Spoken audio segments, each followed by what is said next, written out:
मैं आप सबको धन्यवाद करना चाहती हूँ कि आप सब मेरे लिए आए। So thank you very much. So thing is, आज मैं आपके सामने इसलिए आई हूँ, शायद मैं आना नहीं चाहती थी, मैं बाहर ही नहीं आती अगर राखी की तरफ से मुझे धमकियाँ नहीं आती। ये लास्ट 3 मंथ से मेरे साथ चल रहा है। राखी मुझे हरास करती है, राखी चाहती है जो वो बोले वो मैं करूं, बट मैं किसी की कठपुतली नहीं हूँ। राखी ने मुझे थ्रेट्स किए हैं। राखी का कहना है अगर मैं उसके खिलाफ एक बात भी करूंगी, किसी को जवाब भी दूंगी, या उसको ये डर है हस्बैंड, तो उनका मुझे कॉल आएगा या मैं उनके साथ चली जाऊंगी, उनका वो डर था, उस वजह से उन्होंने मुझे थ्रेट्स किए हैं। तो उन्होंने मुझे इतनी गंदी धमकियां दिलाई है, धमकी दी है, तो मैं आपको पढ़ के बताना चाहूंगी कि वो धमकी क्या है। और मैं ओशिवरा पुलिस स्टेशन जाके कंप्लेंट करके आई हूँ, राखी ने मुझे क्या धमकियां दी है। Subject: complaint against Rakhi Sawant for defaming me and causing threats to me of ruining my business by making false allegations. If I speak against her in media or if I take any legal actions against her, she will defame me and cause harm to my life by exposing me in media. Second, it may be noted that she has been spreading false rumors that I do illegal activities under the garb of my nail art studio business. अब मुझे राखी से इतना डर लगने लग गया है ना। एक टाइम पे हम दोस्त हुआ करते थे, क्योंकि आप सब लोगों ने देखा है, पूरी जनता ने देखा है, उसका जो एक बुरा टाइम चल रहा था, उसका पिलर सिर्फ और सिर्फ ये राश्री मोरे थी।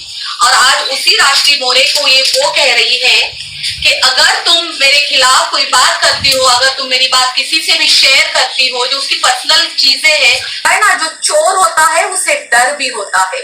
तो चोर इस तरीके से डर चुका है, इस वजह से उसने मुझे इस तरीके से धमकी दी है।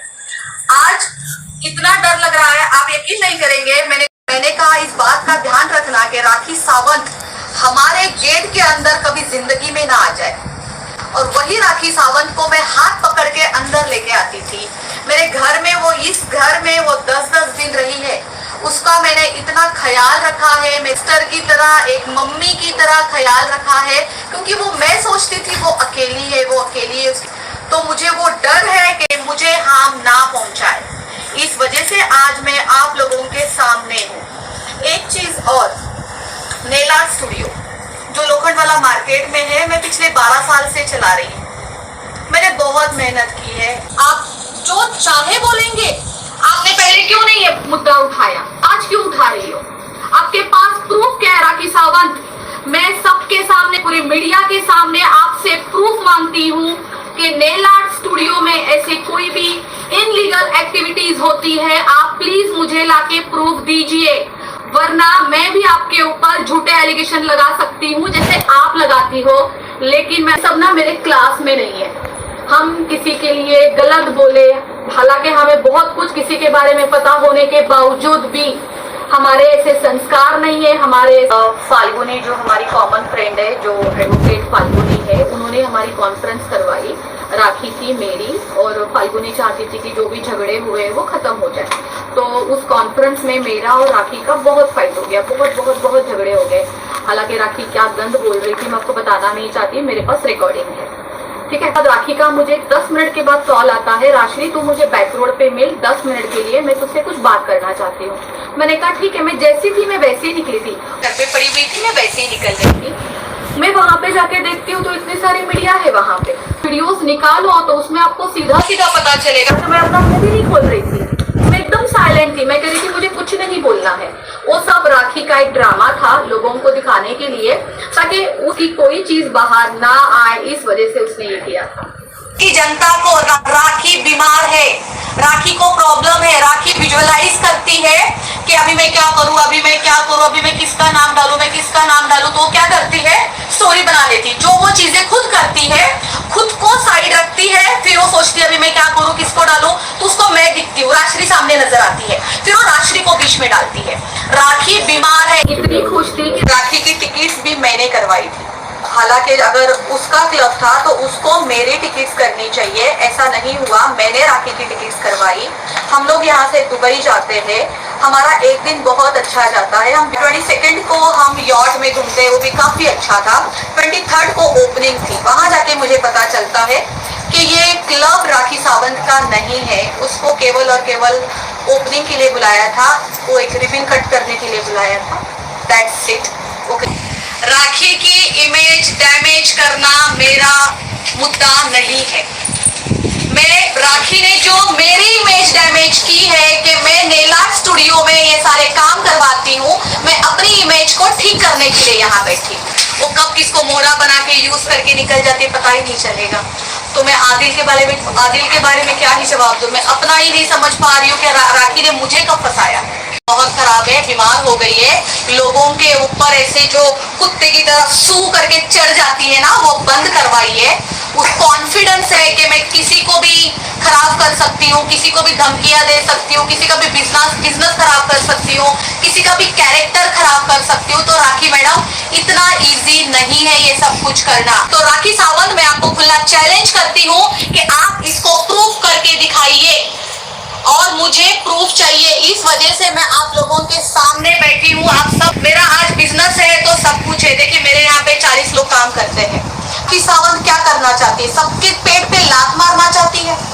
मुझे पुलिस ने बोला है कि 2 दिन में आपको कॉल आ जाएगा और मुझे बुलाया जाएगा और राखी को भी बुलाया जाएगा, था ना। तो मैंने राखी के हाथ से ओपनिंग करवाई थी। उसका जो इनॉग्रेशन हुआ था वो राखी के हाथ से हुआ था। मुंबई में राखी ने ये बोला है कि जो इनॉग्रेशन उसने किया है वो स्टूडियो राखी सावंत का है, ना कि राजश्री मोरे का। तो मैं आपको दिखाना चाहती हूँ, वो राजश्री मोरे का स्टूडियो है और ये मैं आपको पूरा PDF दे दूंगी। ये राजश्री मोरे का स्टूडियो है। किसी भी तरीके से राखी मुझे कोई फाइनेंशियली हेल्प नहीं करती है। जो मेरा 12 साल पुराना स्टूडियो है, राखी ने उसके बारे में बोला है कि वो स्टूडियो उसका है, उसमें वो मुझे फाइनेंस करती है। खाना, गाड़ी मेरी, पेट्रोल मेरा, कपड़े मेरे, यहाँ तक जूता चप्पल भी मेरा। अगर कभी गलती से मैं कोई एक अच्छा पर्स लेके बाहर निकलूं और राखी मैडम ने वो दे को मेरी किडनी के अलावा तो सब कुछ मिल चुका है। अभी वो भी चाहिए तो राखी सावंत बता दे, मैं दे दूंगी। राखी एक व्हाइट कलर की गाड़ी में घूमती है, जीप कंपास। वो गाड़ी किसकी है? वो मेरी है। लेकिन राखी ने मेरे साथ ये किया, राखी ने मुझे फाइनेंशियली यूज किया, राखी ने मुझे मेंटली हरास किया, राखी मुझे धमकियां दे रही है। और आपको तो पड़ी है कि आदिल के साथ क्या किया, लोगों के साथ क्या किया। मैं अपना रोना रो या उनके आंसू पूछूं? फाइनेंस किया, उसको वो यकीन होने लग गया था कि ये स्टूडियो में मेरा फाइनेंस है। तो वो अंदर आती थी और हल्ला करना स्टार्ट करती थी, पहले मेरा करो, पहले मेरा करो, पहले मेरा करो। फिर भी मैं उसको जैसे तैसे संभालती थी। अगर तुम आदिल के साथ मिल गई, आदिल के साथ जाके खड़ी हो गई, तो मैं ये सब कुछ तुम्हारा बर्बाद कर दूंगी, खराब कर दूंगी। रितेश का भी समझ ही नहीं आया, मैं इसके बारे में कुछ बोलना ही नहीं चाहूंगी। मुझे कुछ नहीं पता, उनके फेरे के टाइम पे मैं अवेलेबल भी नहीं थी, मुझे कुछ नहीं पता। मतलब फेरे हुए थे वो जो कल आदिल ने दिखाए थे, वो मेरे लिए शॉकिंग थे। हाँ, और वो मुझे नहीं पता वो शादी वादी कैसे हुई, क्या है। मुझे अपने आप को बचाना है। अब मैं क्यों फंसूं इन दोनों के बीच में?